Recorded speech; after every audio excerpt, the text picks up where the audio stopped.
নমস্কার বন্ধুগণ, আজকে আমি আপনাদের জন্য একটা পটলের দুর্দান্ত একটা রেসিপি নিয়ে এসেছি। এটা কিন্তু পটলের দোরমা আমি বানাবো, ঠিক এইভাবে বানায় খাইয়ে দেখবেন আপনারা, অবশ্যই আপনার কাছে ভালো লাগবে।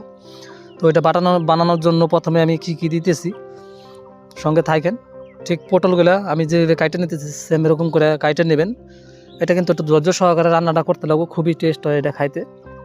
তো চলেন আমি কী করে বানাতেছি আপনাকে দেখাবো। ঠিক পটলগুলো এবার সবগুলো পটল আমি কাইটে নেবো। তো পটল কিন্তু কাটা হয়ে গেছে, এর পিছনে আরও আমার কিছু কাজ আছে। পটলগুলোর প্যাটগুলো যে আছে এটা পুরো ক্লিয়ার করতে লাগবে, ভিতরটা পুরো ক্লিয়ার করে নিয়ে এর ভিতরে কিন্তু আমি মশলা দিব। তো কি মশলা দিব আপনাকে দেখাবো। এটার মধ্যে কিন্তু অবশ্যই শুটকি মাছের দিতে লাগবো, শুটকি মাছের পেস্ট করে এটার ভিতরে আমি দিব। তো কী শুটকি দিতেছি আপনাকে দেখাবো। এটার মধ্যে কিন্তু ছোট শুটকি দিবেন, তাহলে এটা ভালো লাগবে খাইতে। তো আমি এটা এই জায়গায় ব্যবহার করব কিন্তু চিংড়ি মাছের শুটকি। তো একে একে পটলগুলো সব আমি ক্লিয়ার করে নিতেছি।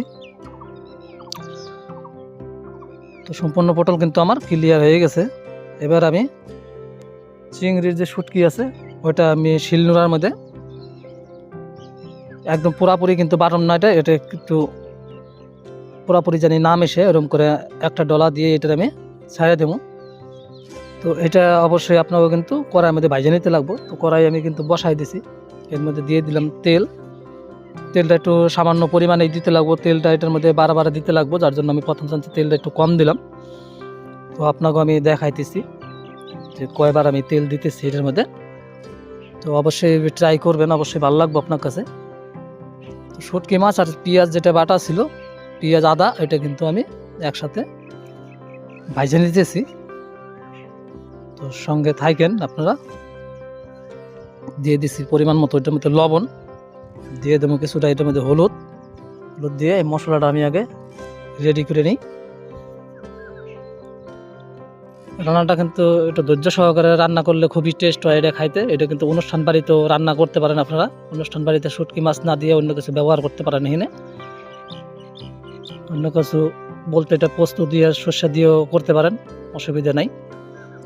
শুটকি মাছ দিলে এটার ফ্লেভারটা খুব সুন্দর হয়, যার জন্য আমি শুটকি মাছ দিচ্ছি। কিন্তু মশলা কিন্তু আমার দেখতে পেলেন রেডি হয়ে গেছে। এখন আমি যে পটলগুলো মাঝখানে ফাঁকা করে রাখছিলাম, তো পটলের মাঝখানে কিন্তু আমি মশলাগুলো ভরে দিব। তো ভরে দিয়ে অবশ্যই কিন্তু এটার মুখটা সিল করতে লাগবো। তো আমি কি দিয়ে সিল করতেছি আপনাকে দেখাইতেছি। একে একে আমি সম্পূর্ণ পটলগুলো কিন্তু এইভাবে মশলার ভিতরে দিয়ে রেডি করে নেব। এরপরে কিন্তু বন্ধুরা আমি এটার মুখটা আমি আটা দিয়ে সিল করব, যাতে মশলাটা না বেড়ে যায়। এটা ভাজার সময় কিন্তু বন্ধুরা অটোমেটিক এটা আটাটা ছাড়িয়ে দিব, তখন এটা আটাটা আলাদা করে উঠায় ফেলাই দিলে আর কোনো ঝামেলা নাই, মশলাটা ভিতরে থেকে যাব।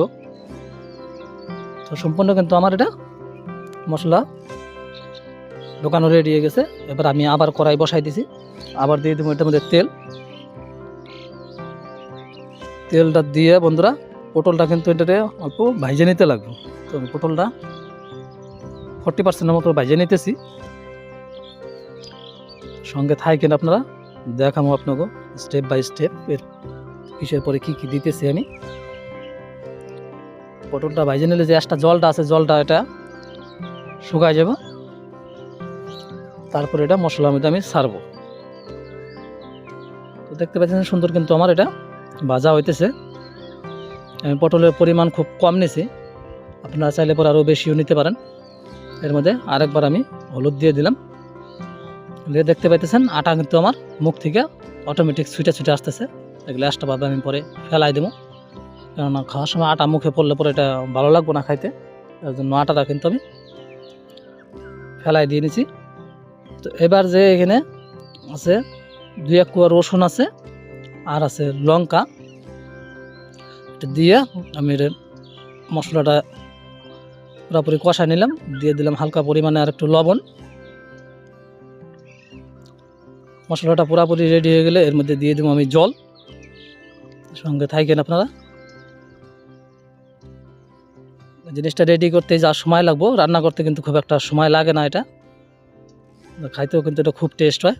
অবশ্যই ট্রাই করে দেখবেন একবার, অবশ্যই আপনার কাছে ভালো লাগবে। জল দেখতে পেতেছেন আমার কিন্তু ফোটা শুরু হয়ে গেছে। এরপরে বন্ধুরা আমি কিন্তু এর মধ্যে পটলগুলো অ্যাড করে দেবো। তো এখন আমি এর মধ্যে পটলগুলা দিয়ে দেব। তো সুন্দর কিন্তু এটা আমার রেডি হয়ে যাব, আর বেশি সময় লাগবে না। জলের পরিমাণটা একদমই কম রাখতে লাগবো, এটা কিন্তু ঝোল হলে ভালো লাগবে না খাইতে। ওটা গ্রেভিটা একদম হালকা গ্রেভি হবে। তো দেখতে পাইলেন কত তাড়াতাড়ি কিন্তু আমার এই রান্নাটা হয়ে গেল। এরপরে আমি জিরা, ধনিয়া আর তেজপাতা এগুলো বাইটা এটার মধ্যে আমি দিয়ে দিলাম। তো এটা কিন্তু আমার পুরোপুরি রেডি হয়ে গেছে বন্ধুরা। অবশ্যই ট্রাই করে দেখবেন, অবশ্যই ভালো লাগবে। আর ভালো লাগলে অবশ্যই লাইক, কমেন্ট, শেয়ার, সাবস্ক্রাইব অবশ্যই করবেন। তো আজকের জন্য বন্ধুরা এটুকুই ছিল। দেখা হবে নেক্সট কোনো ভিডিওতে। ততক্ষণের জন্য ভালো থাকেন, সুস্থ থাকেন। আর এতক্ষণ আমার সাথে থাকার জন্য আপনাকেও অসংখ্য ধন্যবাদ।